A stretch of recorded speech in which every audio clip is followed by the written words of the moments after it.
నమస్కారం. Welcome to నవలా హృదయం. ఈ రోజు కథ వసంత శిశిర్. కథలోకి వెళ్లబోయే ముందు ఛానల్ను సబ్స్క్రైబ్ చేయడం మర్చిపోవద్దు. ఇక కథలోకి వెళ్ళిపోదాం. కేఫ్కు వచ్చి శిశిర గురించి అడిగిన సౌమ్యకు శిశిర రాలేదని చెప్తూ కావాలనే వాసు ప్రస్తావన తీసుకొస్తుంది ఉమ.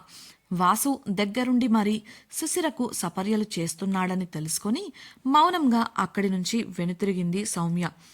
రేష్మను తీసుకొని తన రెస్టారెంట్కు వెళ్లిన అలీ ఆమె పక్కనే కూర్చొని, ఇప్పుడు చెప్పు, నా గురించి ఏం తెలుసుకోవాలి నువ్వు అని అడగడంతో ఆలోచనలో పడిన రేష్మకు ఒక ఆలోచన తట్టింది. కానీ అడుగుదామా వద్దా, అడిగితే ఏమనుకుంటాడో అనుకుంటూ ఉండగా ఆమె చేతిపై మరోసారి ముద్దు పెట్టి, అలీ, నా గురించి ఎలాంటి వివరాలైనా తెలుసుకునే హక్కు నాకు కాబోయే భార్యగా నీకుంది.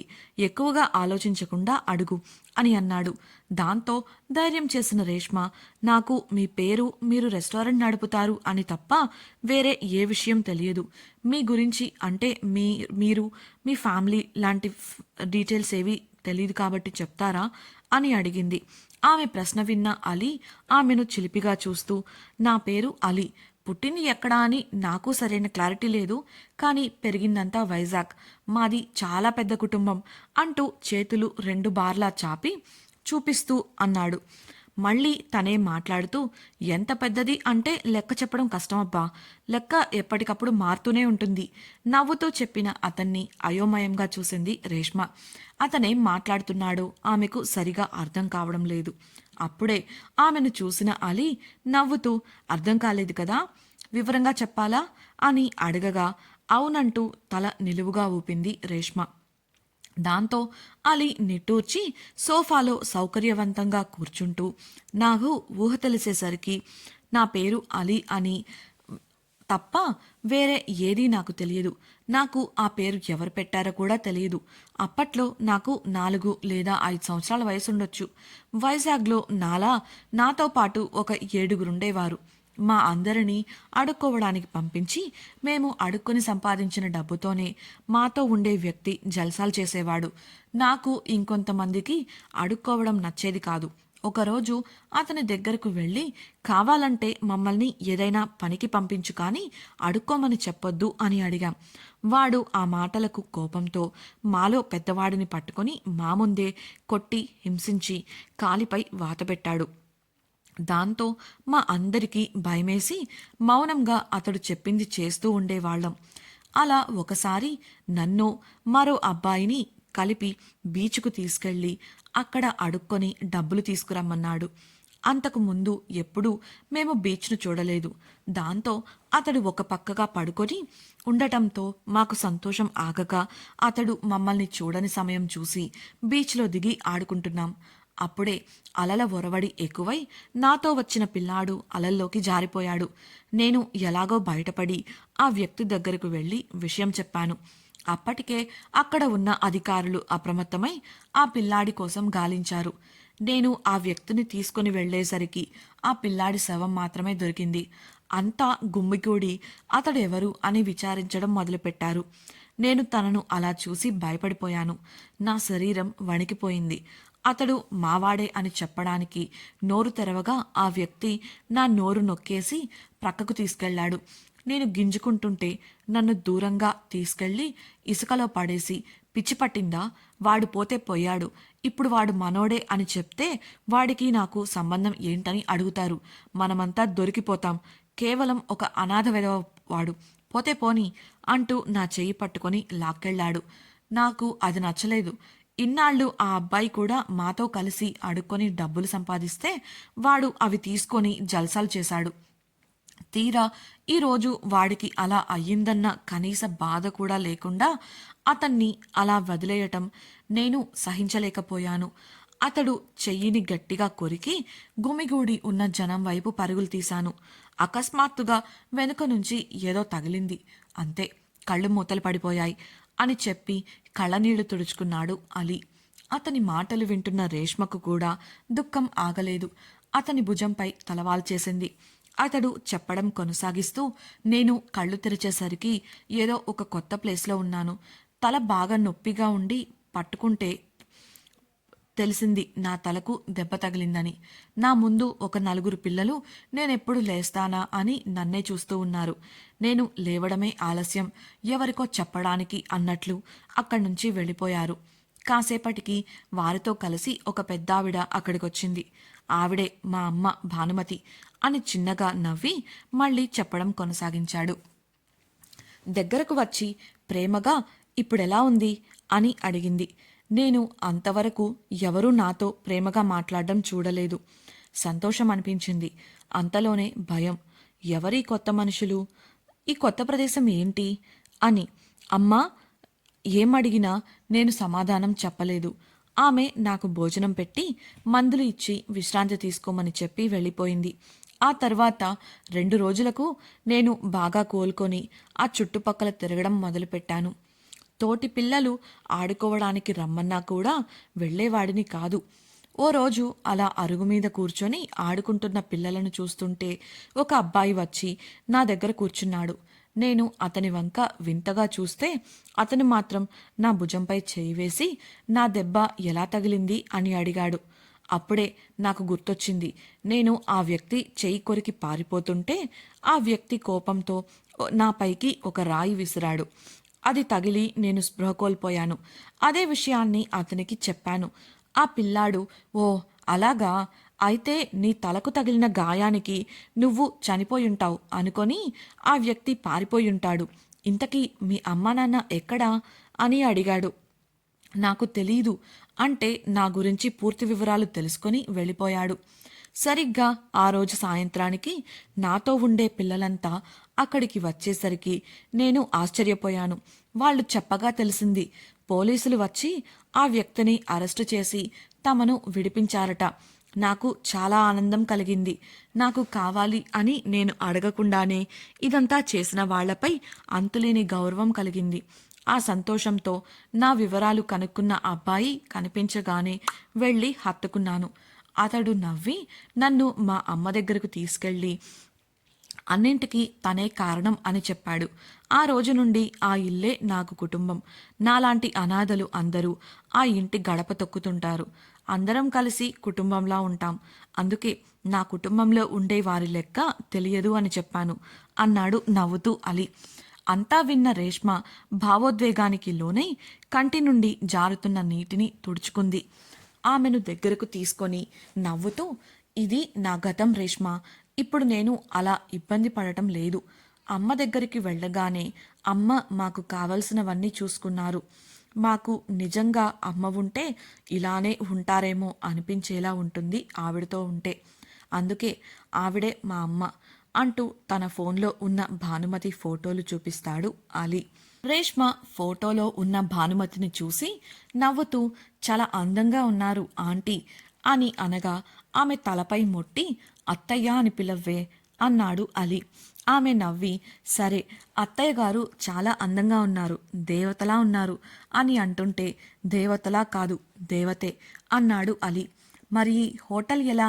అది కూడా అత్తయ్య గారి సహాయమేనా అడిగిన రేష్మకు కొంతవరకు అమ్మ, మిగతాది మేము. అంటే ఎవరికి ఏది ఇష్టమో అని తెలుసుకొని అదే చేయనిచ్చారు అమ్మ. అలా నేను హోటల్ మేనేజ్మెంట్ చేశాను. మొదట్లో చాలా ఇబ్బందులు పడ్డాను. ఆ తర్వాత ఒకరికొకరం సహకరించుకుంటూ మా జీవితాలను మేమే మలుచుకున్నాం. అలా మాలో నేను ఈ హోటల్ మొదలుపెట్టాను. ఇలా ఈరోజు నీ ముందున్నాను. రేష్మ ముక్కుపై వేలుతో రాసి చెప్పాడు అలీ. ఆమె అతన్ని ఆరాధనగా చూస్తుంటే, ఏంటి మేడం అలా చూస్తున్నారు అడిగిన అలీతో, ఏం లేదు, మన జీవితాలు రెండూ ఒకేలా ఎందుకున్నాయి అంది యథాలాపంగా. ఏమంటున్నావు? ఇలా మాట్లాడకు అని అలీ చెప్తున్నంతలో మేనేజర్ భోజనం తీసుకురావడంతో ఇద్దరి సంభాషణకు అంతరాయం ఏర్పడింది. అతడు భోజనం పెట్టి వెళ్ళిపోగానే, రేష్మ, నాకు నీ గురించి చాలా కొంత మాత్రమే తెలుసు. అసలు నీ సొంత అన్నయ్య ఎందుకు నీ విషయంలో అలా చెయ్యాలనుకున్నాడు అని అడిగాడు అలీ. దాంతో రేష్మ గొంతు మోగబోయింది. బాధ ఆమెను నలువైపులా ఆవరించినట్లు సోఫాలోనే ముడుచుకుపోయింది. ఏవేవో మాటలు, అరుపులు ఆమె చెవిలో మార్మోగుతున్నాయి. అంతలో అలీ రేష్మ అని పిలవగా ఈ లోకంలోకి వచ్చి చుట్టూ చూసుకుంది. అతడు అడిగిన ప్రశ్న గుర్తుకు వచ్చి, అది అతను మా సొంతన్నయ్య కాదు, మా ఇద్దరికీ తండ్రి ఒక్కరే కాని తల్లులు వేరు అని చెప్పగా ఆశ్చర్యంగా చూశాడు అలీ. రేష్మ ఇంకా వివరంగా చెప్తూ, మా అమ్మా నాన్నలకు పెళ్లైన 4 సంవత్సరాల వరకు పిల్లలు పుట్టలేదు. దాంతో మా నానమ్మ మా అమ్మను సూటిపోటి మాటలు అంటూ ఉండేదట.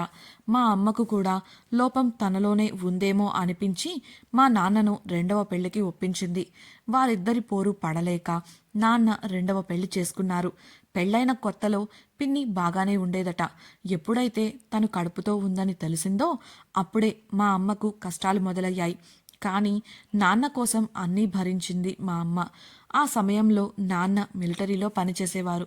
అలా పిన్నికి అబ్బాయి పుట్టాక నానమ్మ అమ్మను పూర్తిగా దూరం పెట్టేసింది. నాన్న వారికి ఎంత చెప్పినా వారు మారలేదు. వారికి తెలియకుండానే నాన్న అమ్మకు కావలసినవి చూసుకునేవాడు. అలా సంవత్సరం తర్వాత నేను అమ్మ కడుపున పడ్డాను. నాన్నకు ఎక్కడా లేని ఆనందం. అప్పుడే నానమ్మ పిన్నిల తత్వాలు నాన్నకు తెలిసిపోయాయి. అమ్మను అమ్మమ్మ వాళ్ళ ఇంటికి పంపించి పురుడు చేయించాడు. అలా నేను పుట్టాను. అప్పట్నుండి మా కోసం వారిని ఎదిరించడం చేసేవాడు. నానమ్మ ఆడ మగ అంటూ మనవడిని చూసుకొని మురిసిపోతూ నన్ను దూరం పెట్టేది. అది చూసిన నాన్న, ఏదో ఒకరోజు నీకు నా కూతురే గదవుతుంది. ఎవరిని చూసుకొని ఈరోజు విర్రవీగుతున్నావో వాళ్లే నిన్ను రోడ్డున వదిలి వెళ్ళిపోతారు చూడు అని హెచ్చరించాడు. ఆయనకు అందరి గురించి ముందే తెలుసుగా. అదే నిజమైంది.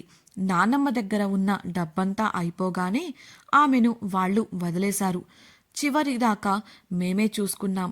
నాకు 7 ఏళ్ల వయసుంటుందేమో అప్పుడు. నానమ్మ చనిపోయింది. పోతూ పోతూ క్షమించమని అడిగి మరీ చనిపోయింది. అదే సమయంలో మా అమ్మ ఆరోగ్యం పాడవడంతో నాన్న రిటైర్మెంట్ తీసుకొని వచ్చారు. ఆ సలూన్ మొదలుపెట్టి ఓవైపు అమ్మను చూసుకుంటూనే మరోవైపు సలూన్ నడిపేవారు. నిజానికి రిటైర్మెంట్ డబ్బులు తమకే రావాలని పిన్ని వాళ్ళు గొడవ చేశారు. దాంతో పెద్ద పంచాయతీ అయ్యింది. అప్పటికే నానమ్మ పేరుతో ఉన్న ఇంటిని అప్పులు చేసి అమ్మేశారు. పిన్ని వట్టి దుబారా మనిషి. నాన్నకు చెందిన ఆస్తిని కూడా నానమ్మ మనవడి పేరున రాయగా దాన్ని కూడా ఆరగించేశారు. పంచాయతీలో రిటైర్మెంట్ డబ్బులలో సగం డబ్బులు వారికి ఇవ్వాలనడంతో చేసేది లేక ఇచ్చేశారు. నాన్న మిగతా డబ్బుతోనే ఆ సలూన్ కట్టి కొంత డబ్బు ఇంటి అవసరాలకు ఉంచారు. సంవత్సరం పాటు ఇబ్బంది పడి అమ్మ అనారోగ్యంతో కన్నుమూసింది. ఆ సమయంలో అమ్మగా నీకు నేనున్నాను అంటూ పిన్ని మా దగ్గరకు వచ్చింది. నెమ్మదిగా నాన్న ముందు ఒకలా, లేనప్పుడు ఒకలా ప్రవర్తించడం మొదలుకుంది. నాన్న మొదట ఆమె నటనను నమ్మినా ఆయనకెందుకో అనుమానం వచ్చి నిఘా పెట్టి వాళ్ళ విషయం బయటపెట్టాడు. అందరి ముందు దొరికిపోవడంతో చాటుగా ఉండి నన్ను చంపి ఆస్తిని కొట్టేయాలని చూశారు. అప్పటికి వాళ్లకు ఆస్తికి మధ్య అడ్డు ఉంది నేనేగా. ఇది గమనించిన నాన్న నా రక్షణ కోసం తప్పక నన్ను బోర్డింగ్ స్కూల్లో జాయిన్ చేశారు. ఆ తర్వాత ఎప్పుడైనా ఒకసారి ఇంటికి వచ్చేదాన్ని. అమ్మమ్మ చనిపోతూ మామను ఒప్పించి ఒక ఇల్లు నా పేరున రాసింది. ఆ విషయం తెలిసి భాగం అడగడానికి వచ్చారు. నా కూతురికి వాళ్ల అమ్మ నుంచి వచ్చిన ఆస్తిలో నీకేంటి భాగం అని పిన్నిని అన్నను నాన్న నిలదీయడంతో అన్న కోపంతో నాన్న గుండెల మీద గుద్దాడు. నాన్నకు గుండెపోటొచ్చింది. అప్పట్లో నేను డిగ్రీ జాయిన్ అయ్యాను. నాన్న ఆరోగ్యం బాగా పాడైంది. ఎలాగో నాన్నను ఆస్పత్రిలో ఉంచి చూసుకుంటూనే డిగ్రీ పూర్తి చేశాను. పదే పదే ఆస్పత్రికి వచ్చి నాన్నను ఆవేశపడేలా చేస్తున్నారని మా అమ్మ ఇంటిని కూడా రాసిచ్చి ఇకపై వారికి మాకు సంబంధం లేదని తేల్చి చెప్పాను. అప్పుడు ఒప్పుకున్నారు. కానీ నాన్న చనిపోయిన సమయంలో సలూన్ కావాలంటూ మళ్ళీ వచ్చారు. ఇక నేను ఒప్పుకోలేదు. ఎదురు తిరిగాను. జరిగినదంతా పెద్దల ముందు పెట్టి నిలదీసేసరికి అందరూ నాకు మద్దతుగా నిలిచారు. అప్పట్నుండి ఏదో ఒకలా ఇబ్బంది పెడుతూనే ఉన్నారు. అందుకే సలూన్ అమ్మి దుబాయ్ వెళ్ళి ఏదైనా చేద్దామనుకున్నాను.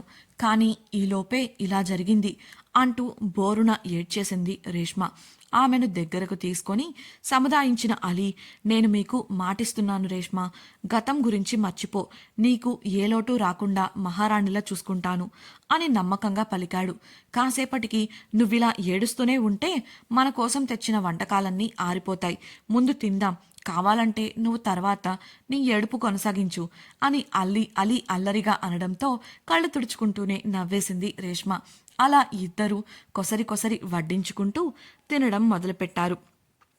ప్రేమ నివాసం. తోటలో అటూ ఇటూ తిరుగుతున్న వసంత్ శిశిరతో ఎలా సంభాషణ మొదలు పెట్టాలా అని ఆలోచిస్తున్నాడు.